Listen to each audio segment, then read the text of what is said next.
നമുക്ക് ഈ ഏരിയയിൽ കോൺസെൻട്രേറ്റ് ചെയ്ത് അവിടെ വിടാൻ സാധിക്കത്തുള്ളൂ. കുറച്ച് പൊക്കി വെച്ച് ചെയ്യാണ്. അപ്പോൾ നിങ്ങൾക്ക് മനസ്സിലാകും നമുക്ക് നടുവ് വളയേണ്ട ഇമ്പോർട്ടൻസും അതേപോലെ തന്നെ നമുക്ക് ലാൻഡിങ് ഏരിയ കൊണ്ടുള്ള ഇമ്പോർട്ടൻസ്. നമ്മൾ ഹൈറ്റ് കുറച്ച് വെച്ചിരുന്നത് വെറും ഒറ്റ സ്റ്റെപ്പിലാണ് ചെയ്തത്. ഇത് നമുക്ക് 1-2 സ്റ്റെപ്പിൽ ചെയ്യാൻ പറ്റുന്നതായിരിക്കും. പക്ഷേ ബിഗിനേഴ്സിന് അങ്ങനെ ഇച്ചിരി പാടായിരിക്കും. അപ്പോൾ ഇച്ചിരി ബാക്കിൽ നിന്ന് വേണം നമ്മൾ വരാൻ വേണ്ടി.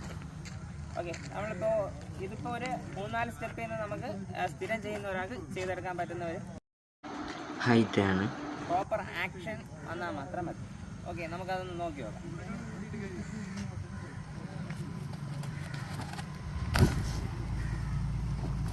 ഇപ്പം നിങ്ങൾക്ക് മനസ്സിലായി കാണുമല്ലോ നമ്മുടെ നടുവ് വളയേണ്ടത് ആയിട്ടുള്ള ഇമ്പോർട്ടൻസ്. അപ്പോൾ ഈ നടുവ് വളയേണ്ട കുറച്ച് വീഡിയോസും കാര്യങ്ങളും എങ്ങനെ നമുക്ക് നടുവ് വളയ്ക്കാം, അതുപോലെ തന്നെ അതിനുള്ള എക്സസൈസും കാര്യങ്ങളും എല്ലാം ഞാൻ താഴെ പ്ലേയിങ് ലിസ്റ്റിൽ വരുന്ന ദിവസങ്ങളിൽ ആഡ് ചെയ്യുന്നതാണ്.